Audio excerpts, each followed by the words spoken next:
Beatrice Beebe es una destacada investigadora, psicóloga clínica estadounidense. Ella se especializa en el desarrollo emocional temprano y en la teoría del apego. Es una profesora clínica en la psicología médica en College of Physicians and Surgeons de la Universidad de Columbia en Nueva York. Yo tuve el honor de conocer a Beatrice Beebe y aunque por mucho tiempo la vi referenciada en los estudios que leía, como que fue una disonancia que viví cuando de repente estaba enfrente y me estaba dando una clase justamente en un congreso al que fui en Nueva York. Ella está hablando sobre su nueva investigación basada en microanálisis, en el que se dedica a poner camaritas que siguen las facciones faciales de la mamá y el hijo para ver cómo interactúan y qué es lo que se puede ver en una interacción temprana, tan temprana como 4 meses, qué tan seguro es ese apego y qué es lo que hace dentro de una dinámica que estén apegados de manera segura. Su investigación me voló la cabeza. Realmente lo que está haciendo es tomando fotos milisegundo por milisegundo y desarrolló un algoritmo matemático para poder realmente encontrarle un patrón a los gestos y a las dinámicas que se llevaban a cabo entre mamá e hijo. Se dedicó a registrar gestos, toques, voces, expresiones emocionales y todo eso lo grabó. Y lo analizó con este algoritmo que ella misma desarrolló.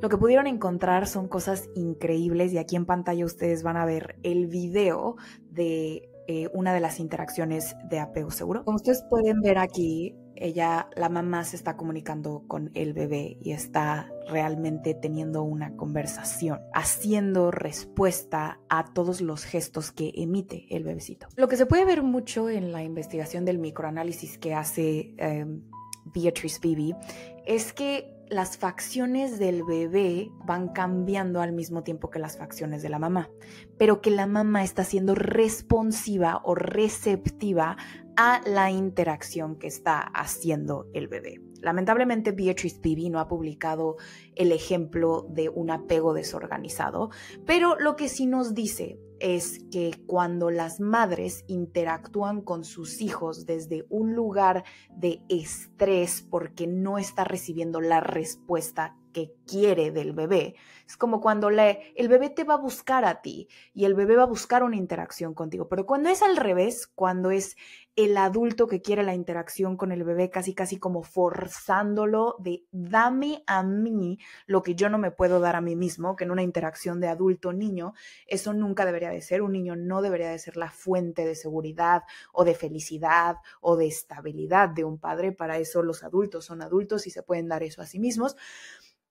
Sin embargo, cuando los adultos y los padres actúan desde, a mí me gustaría traducirlo, no lo dice así en su investigación, pero yo lo traduzco como carencia, como utilizando al bebé como conducto de algo que me va a dar a mí, ahí es en donde empezamos a ver cómo no hay una receptividad del adulto hacia el bebé. Y ahí es en donde vemos que los movimientos, las facciones, las emociones y los movimientos son asincrónicos, es decir, no están en sincronía de movimiento con la mamá y con el hijo. Y mientras más tengas un apego desarrollado seguramente con tu hijo o tu hija, probablemente tengas más sincronía de movimiento en facciones faciales, en tono emocional, ¿no? Cuando el bebé está en estrés, la mamá puede responder como, ¡oh! ¿Qué pasa? Y hace las caras que son receptivas al estado emocional de un bebé. Y así es como uno va construyendo y acompañando en la experiencia emocional a sus hijos y a sus hijas a través del desarrollo, y solo así se puede construir un apego seguro.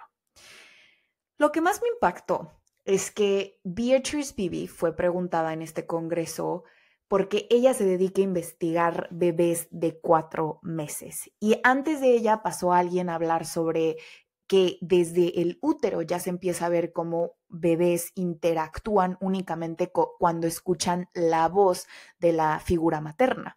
Y dentro del útero, un estudio con gemelitos de ultrasonido enseñó que ya jugaban los dos como si fuera un globito dentro del útero. Voy a ver si puedo encontrar ese video para ponérselos aquí abajito, pero si no, se lo tendrán que imaginar. Cuando yo lo vi fue un abrazo al alma ese video. Pero a lo que voy es que Hay muchísima investigación y todos los investigadores clínicos, psicólogos clínicos quieren saber cuándo es el momento más importante del desarrollo de un niño para poder forjar de manera exitosa este apego seguro con mamá y con papá. Y lo que contestó Beatrice Bibi a esta persona en el público realmente me pareció muy prudente.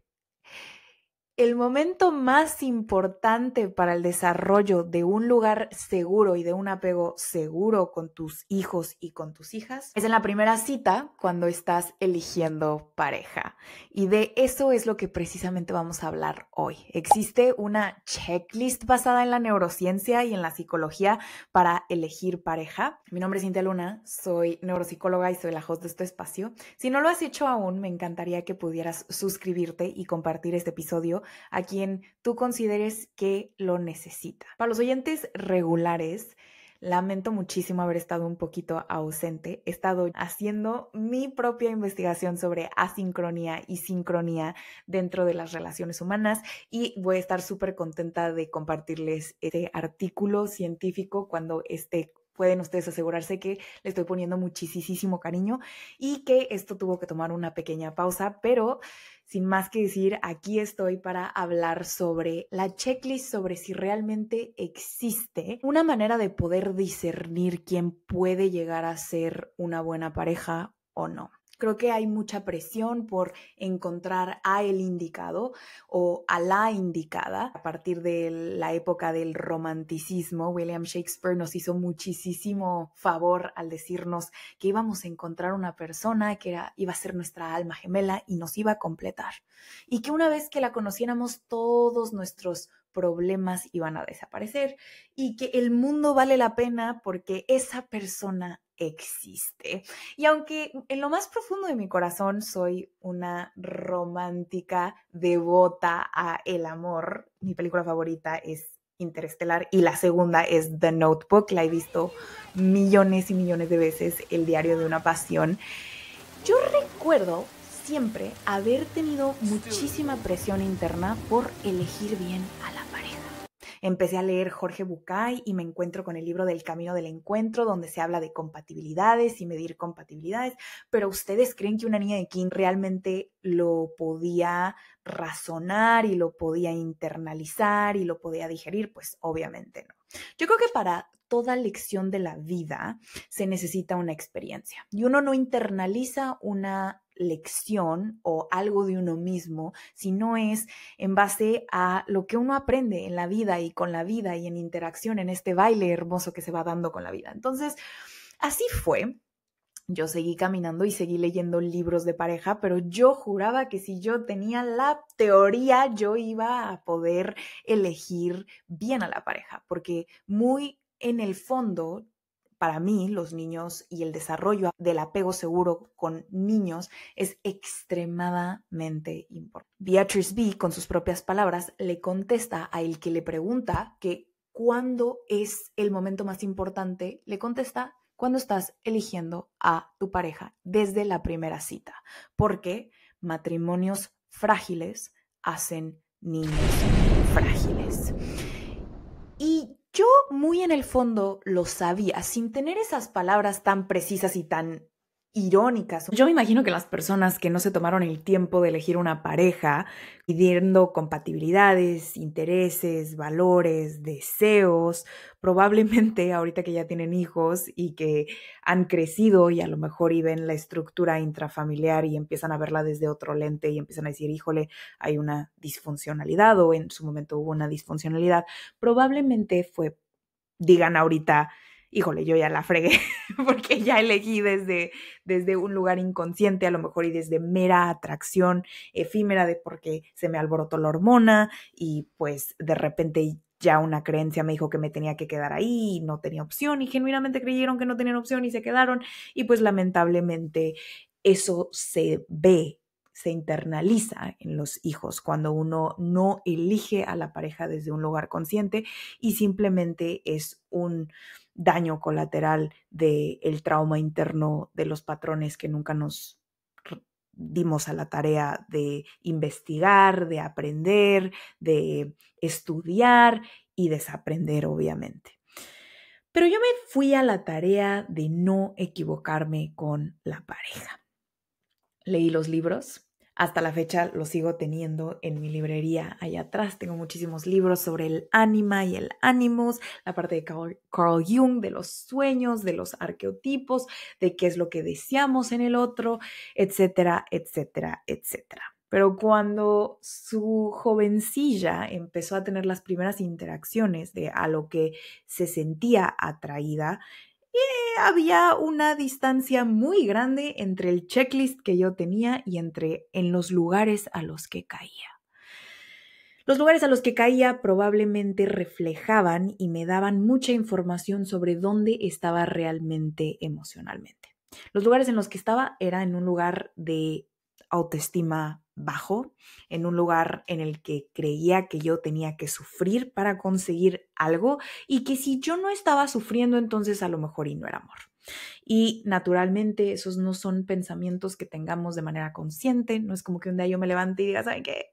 Me siento horrible, porque no era el caso. La verdad es que no era el caso. Sin embargo, en cómo dejamos que los otros nos traten y en las relaciones en las cuales interactuamos de manera voluntaria, pero yo creo que es un secuestro amigdalitario que te secuestra la amígdala, el hipocampo, tus experiencias pasadas, tu memoria sensorial, todos esos sensores que internalizaste cuando estás creciendo, que no les pudiste dar significado, esa te secuestra y te lleva otra vez a una experiencia que no se parece nada al checklist y no se parece nada a los deseos conscientes que tienes. Y bueno, ha sido todo un camino de ser muy atenta a los lugares a los que me siento atraída, pero ir con mis dos orejas, mis dos ojos, mi hipocampo, mi amígdala y sobre todo mi lóbulo parafrontal para poder tomar una decisión basada en quién soy hoy y no en una creencia que se internalizó, que muestra dónde realmente estoy parada internamente o subconscientemente. Pero yo sí fui de esas que traía una checklist diciendo yo necesito que esta persona sea así y así y así y esto es lo que necesito para sentirme segura y cada experiencia me fue acercando un poquito más a eso. Y yo juraba que no iba a tener novio hasta que yo estuviera muy segura de que esa era una persona con la que posiblemente compartiría yo el resto de mi vida. Y entonces ahí conozco a una terapeuta muy buena conocida como Nilda Chiaraviglio. Tomé un diplomado de parejas con ella y ella me enseña mucho que los vínculos de pareja se construyen en el tiempo y con el tiempo, a través de cada experiencia, vas midiendo si es algo que te gustaría para el largo plazo, se van teniendo conversaciones sobre finanzas y toda esa teoría yo ya la tenía, que fue lo que me prepara para mi primera experiencia en una relación de pareja. Yo sabía lo que era un gatillo, yo sabía que en la pareja vas a sanar todo lo que no haya sanado con mamá y papá y yo venía preparada con mi manta con peso, mis aceites esenciales para regular mi sistema nervioso, aprender a comunicarme, explicar mi locura. Al final de cuentas, Michael Foucault, uno de mis escritores favoritos, también dice, todos estamos locos y a los que tenemos que tenerle cuidado son esas personas que no están conscientes de su locura. Entonces, una de mis preguntas principales en las primeras citas era, ¿cómo tú estás loco? Yo quiero saber cómo estás loco tú, porque quiero saber si mi locura es compatible con tu locura y si estás consciente de esa locura y si no, déjame echarme 3 pasos para atrás, porque cualquier persona que no esté consciente de su propia locura inevitablemente termina haciéndole daño a los demás inconscientemente y echándole la culpa a los demás. Ese tipo de personas son mis favoritas, mis favoritas. Pero los voy llevando un poquito de la mano a esta experiencia en el que yo iba muy segura, yo iba con la teoría, yo iba con la neurociencia de mi lado, la psicología clínica del otro y yo sabía de los motivadores. Si no han escuchado ese episodio sobre la calidad de tu vida depende de la calidad de tus relaciones, yo sabía de todo eso, entonces iba pero bien armada la experiencia, chicos. Ustedes no tienen idea, yo tenía todos los calibres habidos y por haber y los misiles y yo decía, estoy lista. Entonces conozco a una persona que se le acercaba muchísimo a lo que yo quería. pero no realmente tanto como el que me sentía segura.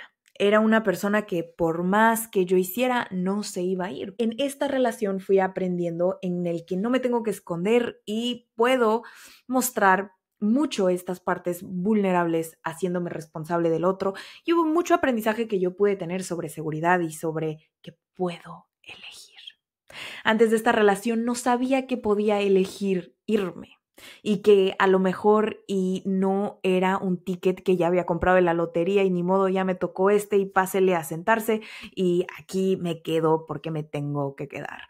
Pero esto no fue sin el aprender paso a paso dentro de la experiencia con la pareja, qué es lo que está pasando dentro de mí, qué es lo que se activa y a conocerme a mí misma en pareja con el otro. Una experiencia que me llevó a el siguiente episodio. Era aparentemente estable, era una persona que tenía un buen trabajo, paciente, muy paciente. Era una de las cosas que yo decía, wow, una paciencia extrema y calmado tanto así no era, pero yo decía, wow, la paciencia. Y lo más importante es que me quiere mucho, me adora y me quiere y hace todo por mí y las flores. Y era de esas personas que te decía las cosas perfectas que querías escuchar en ese momento y yo estaba convencida, híjole, esto existe, wow. Y con un poco de miedo de que esta persona se estuviera moldeando a mi personalidad. No fue hasta que hago yo en la experiencia contacto con los libros que me la vivo leyendo y uno de mis favoritos es el de The Therapeutic Journey de Alan Botton, El Camino Terapéutico de Alan de Botton, uno de mis favoritos escritores, filósofos, psicólogos clínicos, es el de The School of Life y realmente hay pocas personas que pueden expresar la experiencia humana tan descriptiva como lo puede hacer Alan de Botton. Y escuchándolo hablar sobre este tema en preciso, hace una checklist sobre lo que una persona debería de tener para poder realmente ofrecernos una vida placentera o una relación que tiene las posibilidades de durar para toda una vida. Y cuando me va a estar diciendo este checklist, yo digo, ¡ay! Esta persona que aparenta ser perfecta no tiene ninguna de estas cualidades. Y con el dolor de mi alma y con el dolor de mi corazón, tomo la decisión de irme. Y les voy a compartir este checklist porque si ustedes están en una relación en la que no se sienten seguros, sino todas las partes de su cuerpo, mente y alma dicen que sí, esto puede llegar a ser súper confuso. Y a lo que voy explicando la historia de cómo llegué yo a esta checklist, mucho vino de mucha confusión. Es como, ok, algunas personas te dicen, el amor es una decisión y es construcción y uno tiene que aprender a quedarse y elegir quedarse. Es importante la independencia financiera, las compatibilidades, los deseos, los intereses. Toda la teoría está muy padre.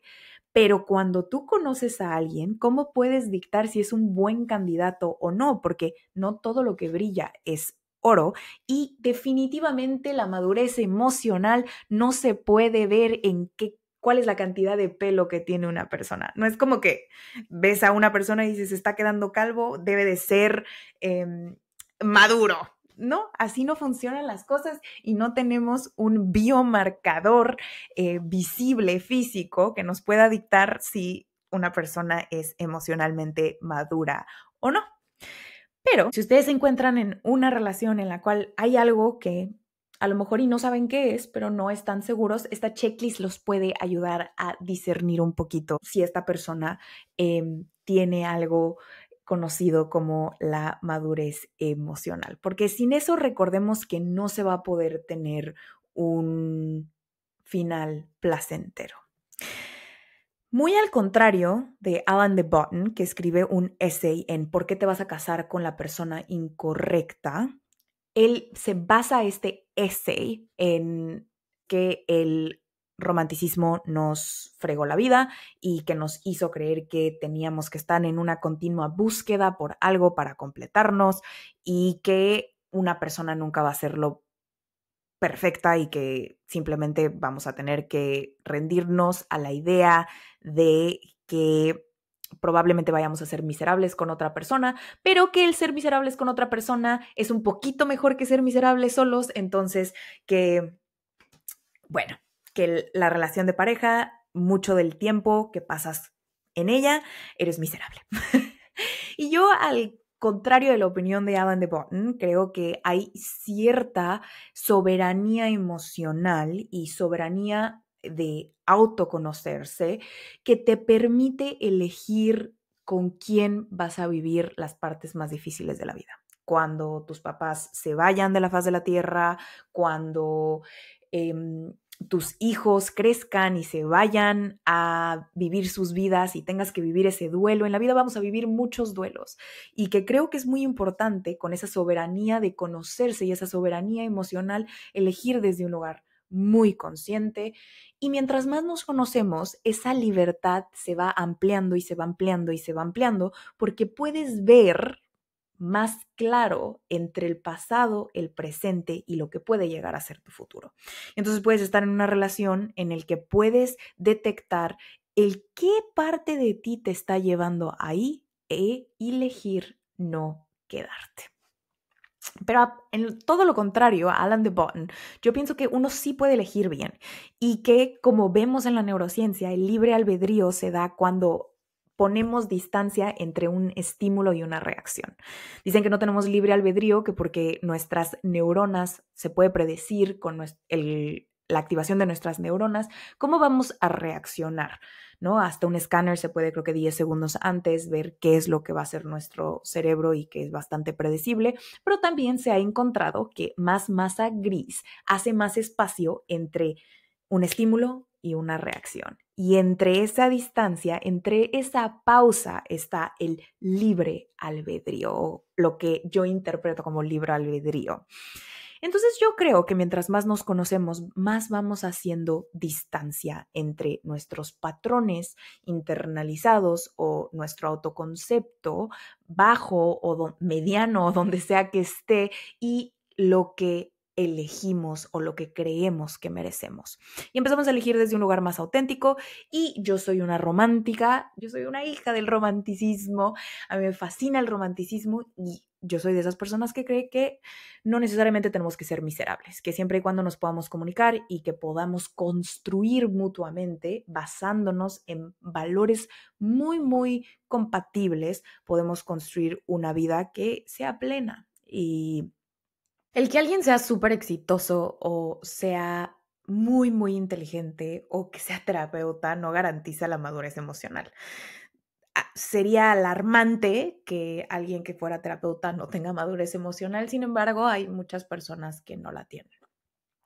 Por eso necesitamos saber qué señales buscar cuando uno conoce a una persona, porque entender esto desde un principio puede ahorrarnos muchísima confusión, muchísimo desgaste y muchísimo dolor.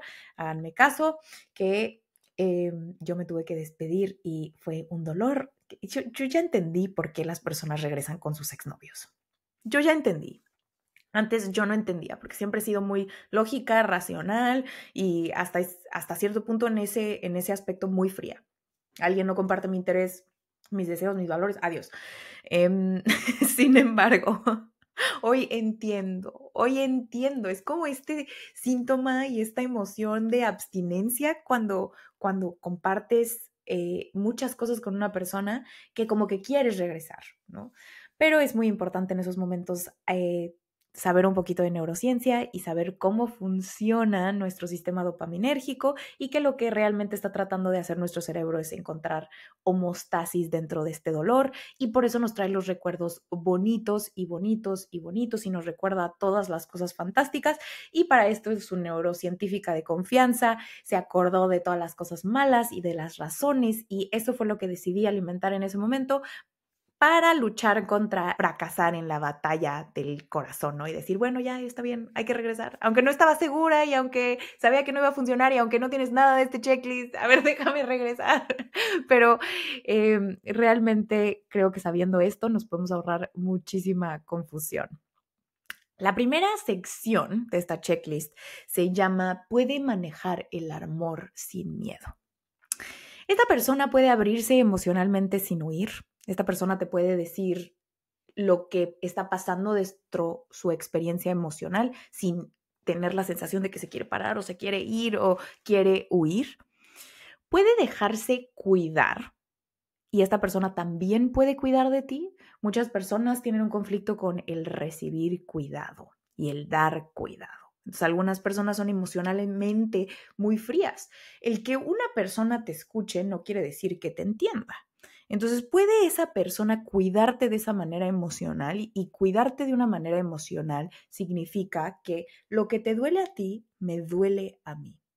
Y cuando yo hago algo dentro de la relación y eso te lastima, es importante para mí y para nuestro vínculo, porque nuestra calidad y la calidad de este vínculo depende de que yo no haga cosas para lastimarte y lastimarlo.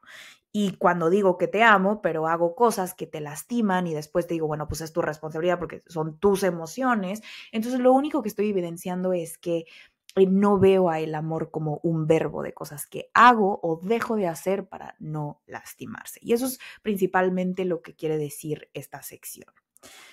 Sabe amar sin perderse en el otro. Sabe no borrarse cuando está en interacción con el otro. Muchas personas, porque creen que se tienen que acomodar para no ser abandonados y que tienen que realmente hacer todo y se tienen que ganar el amor, muchas veces se borran.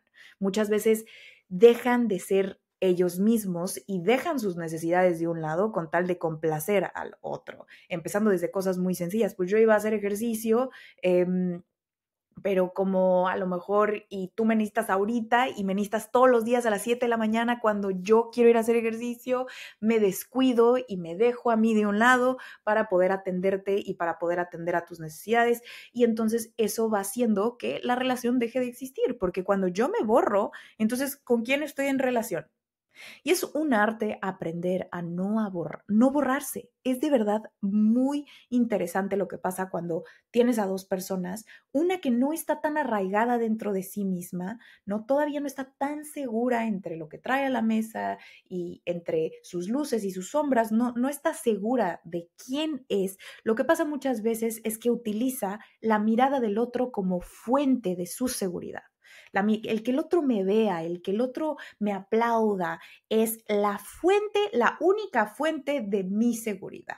Y entonces lo que yo tengo que hacer es que la fuente no se me acabe y hago todo y actúo y doy marometas para que el otro se quede. Y eso trae muchísimas consecuencias en el vínculo, porque te empiezas a borrar y la otra persona también empieza a percibir esta desaparición del vínculo porque no está en relación con nadie, porque tú te estás borrando, estás complaciendo a la otra persona, pero el que complazcas a la otra persona no significa que realmente vaya a ser una relación placentera. O sí, cuando hay dos personas, una persona que necesita que le digan lo que quiere escuchar en todo momento para que no se sienta abandonada, y ahí tenemos la combinación perfecta. Una persona que se somete y una persona que domina. Y normalmente en este tipo de relaciones, como van adoptando roles diferentes, la persona que domina puede que tome un rol de padre o un rol de madre. Lo que pasa es que el erotismo se va perdiendo. Recordemos que las relaciones de pareja lo que tienen de único es que es una relación amorosa erótica, es decir, en el que hay un intercambio sexual con la otra persona en la intimidad sexual. Y normalmente el deseo erótico se va perdiendo cuando tomamos roles psicológicos dentro de la dinámica de pareja, de padres o madres, sobre todo en una de estas jerarquías en donde alguien se somete, alguien se borra y alguien domina. Normalmente vamos tomando roles de cuidadora, de cuidador, de protector, de protectora. Vamos cubriendo los roles de padres. Sabe calmar su miedo al compromiso sin volverse frío, controlador o distante. Normalmente tomamos roles de, híjole, como estoy siendo muy vulnerable y no puedo controlar esta experiencia, hago algo dentro de la dinámica para poder volver a tener el control. Y muchas veces eso es voltearnos con frialdad y decir que no necesitamos una persona, ¿no? No la necesito, yo puedo con mis cosas y yo puedo encontrar la felicidad solo, etcétera, etcétera, etcétera. Y muchas veces eso realmente viene de un dolor muy, muy profundo y muy inconsciente de no querer volver a ser abandonado emocionalmente, de un recuerdo de hace muchísimos años. Pero ¿puede tolerar la vulnerabilidad que viene con el ser amado sin usarlo en tu contra? Uno, cuando ama, realmente se desnuda ante el otro. Esa persona, sobre todo en las parejas, va a llegar a una profundidad de intimidad tan profunda en el que realmente te van a ver como eres en tus días feos, lo horrible persona que puedes llegar a ser cuando no comes, cuando no haces ejercicio, cuando estás estresado, cuando algo pasa que no va en la dirección en la que a ti te hubiera gustado. Todos nos volvemos personas feas en las condiciones correctas, me gustaría decirlo así. Y entonces te desnudas ante el otro y el amar conlleva también mucha vulnerabilidad y sobre todo el mantener un amor placentero y armonioso y satisfactorio requiere mucha vulnerabilidad y enseñarnos hacia el otro. Y podemos enseñarnos hacia el otro sin usarlo en su contra, es decir, otra vez querer hacer dinámicas para ganar otra vez el control y a lo mejor y yo te doy, yo me sacrifico por ti y porque yo me sacrifiqué por ti, tú debiste de haber hecho lo mismo. Y eso es usar esas cosas en contra de la otra persona. La segunda fase de esta checklist se llama entiende lo que siente. Esta persona puede reconocer sus emociones, incluso cuando son incómodas. Les recuerdo que el 90% de nuestro procesamiento de la memoria es inconsciente. Entonces, Paul Conti tiene una frase que hay que ser lo suficientemente humildes como para entender que muchas veces no sabemos el por qué hacemos las cosas, hasta en retrospectiva. Y que las emociones, cuando uno está dentro de la emoción, no realmente tiene conciencia de todos los hilos que llevan a la producción, a la construcción de esa emoción. Entonces, mucho de lo que hacemos dentro de la relación de pareja viene desde un lugar inconsciente y solo cuando uno realmente se da la tarea de entender y asentarse con su mente inconsciente de por qué hago lo que hago, es que realmente va a poder ir descifrando poco a poco qué es lo que le quiere decir ese subconsciente. Pero puede decir, estoy enojado, me siento inseguro o tengo muchísimos celos sin disfrazarlos con humor, con indiferencia, con frialdad. En algún momento van a haber celos, que es algo natural que pasa y como pareja se tiene que encontrar la mejor manera de navegar lo que las personas están sintiendo dentro de la relación. Pero ¿puede esta persona detenerse y preguntarse, ¿qué me está pasando hoy? En lugar de reaccionar automáticamente y desplazar su emoción de manera negativa dentro de la relación. Es decir, algo pasa en la oficina o algo pasó con un familiar muy cercano y yo llego y simplemente porque estoy muy enojada y no puedo procesar, desplazo esa emoción dentro de la relación de pareja. Y como siempre están ahí y ya los tomamos por sentados, pensamos que podemos interactuar de manera emocionalmente inmadura con ellos y que se van a quedar. Y a veces es el caso, pero cuando se repara una ruptura. Puede estar en contacto con lo que siente o vive anestesiado emocional. Las personas que dicen yo nunca me enojo, o las personas que dicen yo nunca me pongo triste, o las personas que dicen yo nunca estoy celoso, nunca estoy inseguro, probablemente es que tengan partes de sí mismos reprimidas. Lo que pasa cuando tenemos partes de nosotros mismos reprimidas es que normalmente todo eso sale de alguna manera, inconsciente o consciente, en la cantidad de ejercicio que haces, en la cantidad de pan dulce que haces, en la cantidad de trabajo que haces para hacer y hacer y hacer y moverte y moverte y moverte y no poderte sentar con lo que estás viviendo. Eso inevitablemente tiene consecuencias muy, muy graves dentro de nuestra relación de pareja. ¿Por qué? porque no estamos dentro de nosotros. Y cuando no estamos dentro de nosotros y estamos muy allá afuera, pues entonces ¿con quién vamos a conectar y cómo vamos a conectar? Y yo creo que ustedes han experimentado un momento de conexión genuina y de presencia con otra persona, cuando te está poniendo atención, cuando no solo está escuchando lo que dices, sino entiende lo que dices. Hay una empatía de que entiende lo que dices y te acompaña en esa experiencia emocional. Aunque se tiene que tener un balance concreto, porque últimamente lo que he aprendido es lo que es el attunement, el atonarse a el otro, y el disattunement, el no atonarse al otro. O sea, entrar en sincronía con una persona y entrar en asincronía con una persona es muy importante para que las personas puedan seguir teniendo una experiencia autónoma en el mundo, y todos necesitamos tiempo a solas para estar con nosotros y nutrir esa relación que tenemos con nosotros mismos. Entonces es una línea muy delicada que todo el tiempo tenemos que trabajar y estar en contacto con lo que está pasando dentro de nosotros para poder discernir y poder navegar eso junto con nuestras parejas. La tercera parte de esta sección se llama "Puede ser honesto sobre sus sombras". Tiene el valor de contarte lo difícil de sí mismo sin esconderse y dramatizar, aunque esto de sí mismo vaya totalmente en contra de lo que él cree de sí mismo. A lo que se refiere con este punto es que normalmente nosotros tenemos una expectativa de lo que tenemos que hacer, de cómo tenemos que ser y de cómo nos tenemos que comportar y de cómo nos tenemos que sentir. Es decir, yo nunca siento celos porque yo soy una mujer súper segura de mí misma, entonces si siento celos significa que soy súper insegura, etcétera, etcétera, etcétera.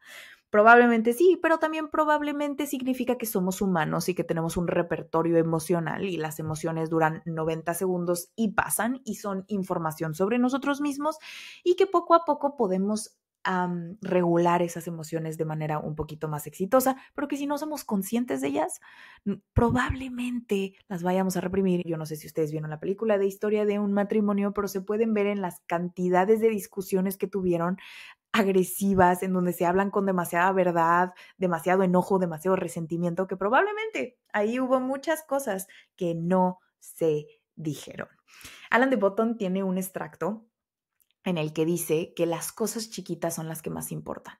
El que una persona deje su ropa tirada no nos molesta porque una persona deja su ropa tirada, sino que nos molesta porque probablemente pensamos que hay una expectativa de que la otra persona quiere que nosotros la recojamos. Entonces, lo que va haciendo eso en un vínculo es, pues, tira la ropa porque probablemente no le importo tanto y quiere que yo la recoja y espera que yo la recoja todos los días, pero eso me molesta muchísimo a mí porque no me está tomando en cuenta de que a lo mejor yo no tengo el tiempo de recogerla.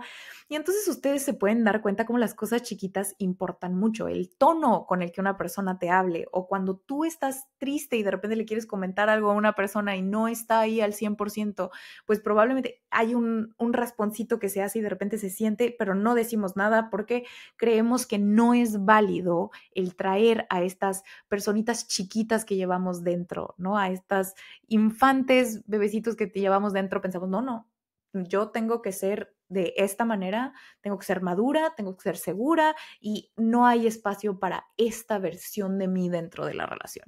Y en cualquier relación que dure más de 10 años, tiene que haber espacio para todo lo que somos, porque si no, imagínense estar viviendo como con un extraño, una parte que ponemos de un lado y no la traemos a la mesa, pues tarde o temprano va a salir, y esperemos que salga de la manera más sana. Pero ¿puede esta persona traer estas partes que no son tan fuertes o tan vistas de manera positiva, las puede traer a la mesa de manera armoniosa, comunicándolas, diciendo, hay una parte de mí que se siente así, hay otra parte de mí que se siente así, y aunque me enoja mucho sentir celos, siento celos.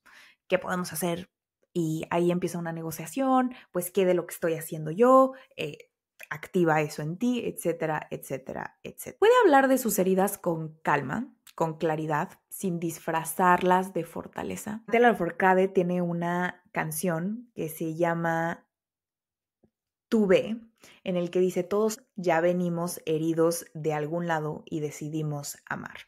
Y creo que eso es lo más importante que tenemos que entender aquí, que no hay persona que haya pasado sin fricción por la vida, que si uno existe, si tomamos enseñanzas del budismo, vivir es sufrimiento y naturalmente van a haber mucho sufrimiento en el curso de nuestras vidas. Entonces hay cosas que a lo mejor y siguen teniendo que procesarse o hay cosas que nos hacen frágiles y no porque seamos frágiles en algunas partes de nosotros significa que somos menos dignos de amor. Y podemos compartir estas heridas tan vulnerables con la otra persona sin disfrazarlas de fortaleza, simplemente sentarnos en esa vulnerabilidad sin querer fingir que somos alguien, algo más. Si un día esta persona decide irse, ¿tendría esta persona la madurez de decírnoslo con dignidad para prepararnos emocionalmente? Y que realmente se vaya o que tome esa decisión porque se quiere ir, no porque a lo mejor y tiene miedo de las consecuencias de nosotros. Creo que es una manera de respetar muchísimo a la otra persona, de irle diciendo cómo es nuestra experiencia emocional. Porque muchas veces lo que nos duele no es que una persona se vaya, es que a lo mejor y no nos los dijo en momento real cuando esa persona lo estaba pensando. Y entiendo que existe el procesamiento individual, sin embargo que cuando una persona estuvo pensando en esto sobre todo un año y estuvo compartiendo memorias muy profundas contigo y de repente te dice esto ya lo llevo pensando desde hace un año y ya llegué a la conclusión, pues obviamente duele muchísimo en el que todas esas experiencias que vives con esa persona se desvalidan porque dentro de esta experiencia y dentro de este año la persona probablemente estaba pensando en dejarte. Entonces, creo que es muy importante que las personas tengan el valor de compartirle a la otra persona cómo se van sintiendo para que la otra persona pueda manejar sus expectativas y es una manera de cuidar al otro también. Entonces, si algún día decide irse esta persona tendría la madurez de explicarnos eso y creo que una manera de amar al otro es decirle el por qué nos queremos ir. Muchas veces como que creo que lo peor que le puedes hacer a una persona es no decirle.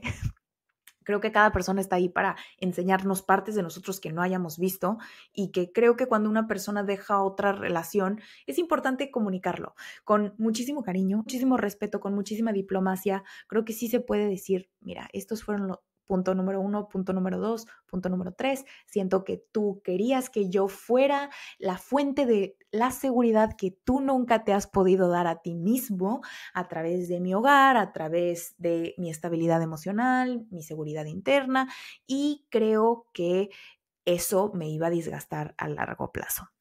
Me estoy poniendo demasiado personal aquí, pero realmente uno tiene el coraje de poder decírselo a el otro para que a lo mejor y el otro pueda, si lo decide, ir internamente y hacer recuento de si esto le resuena o no y si le resuena que a lo mejor haya aspectos de su vida en los que puede todavía mejorar y pueda crecer. Lo que me lleva a la siguiente sección.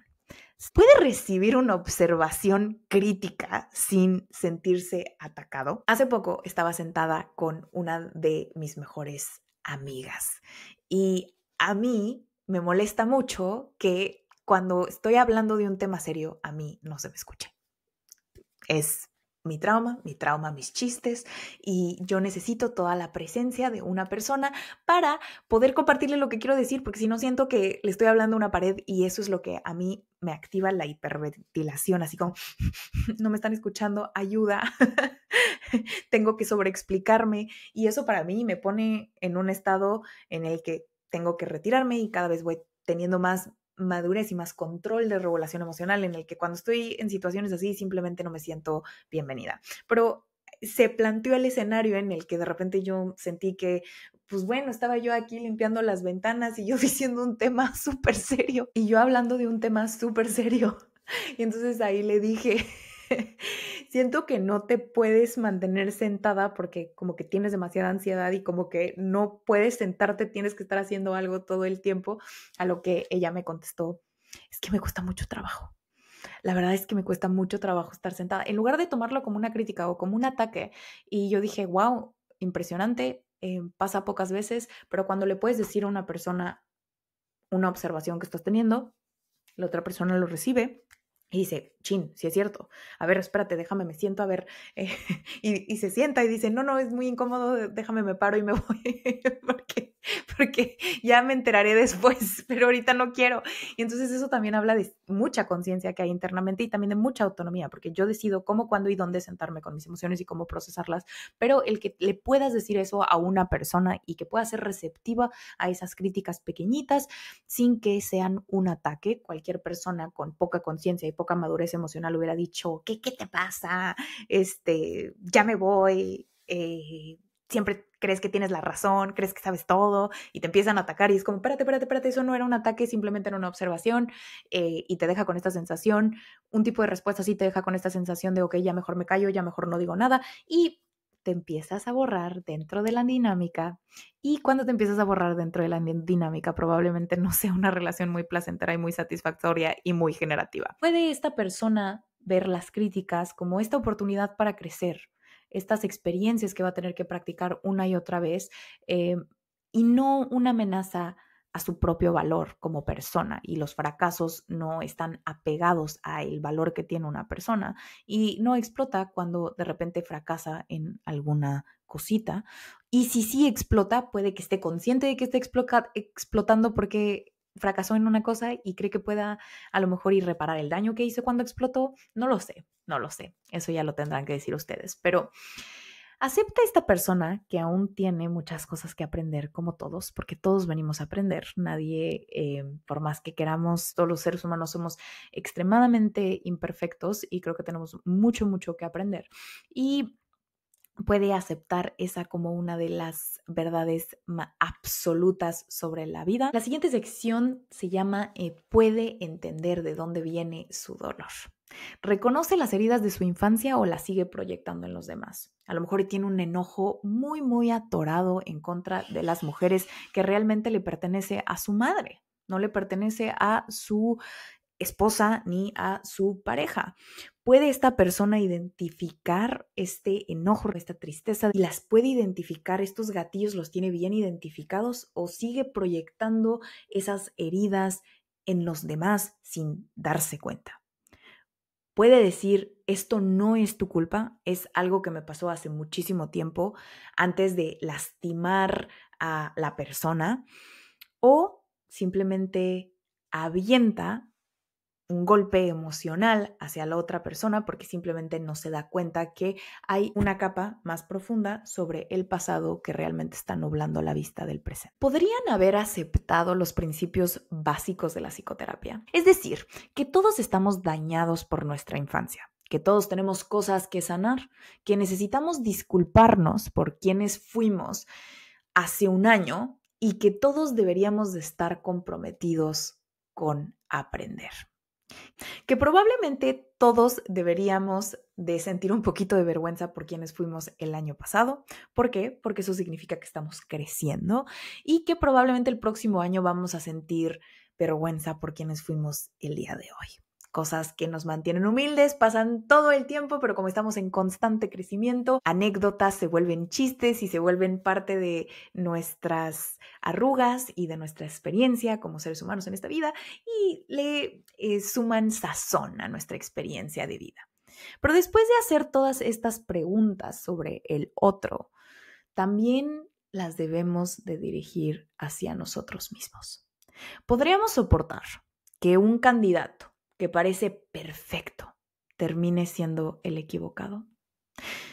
Después de escuchar esta checklist y después de escuchar todas estas cualidades, ¿podríamos realmente llegar a aceptar que aunque ya le dedicamos 4, 5, 6, 7, 8, 9, 10 años a una relación, puede que este no sea el candidato o la candidata correcta? Podríamos regresar a la mesa de dibujo y esperar el tiempo que sea necesario para encontrar a alguien verdaderamente maduro. Parte de la adultez verdadera consiste en absorber con valentía la idea de que si estos elementos de madurez emocional no están presentes, no importa qué tan atractiva sea la persona, qué tan graciosa sea la persona, qué tan rica o exitosa parezca la persona, una relación nunca va a poder valer la pena si estos componentes no están ahí. Es la prueba definitiva de la madurez y la lealtad no solo hacia nosotros mismos, pero hacia la vida.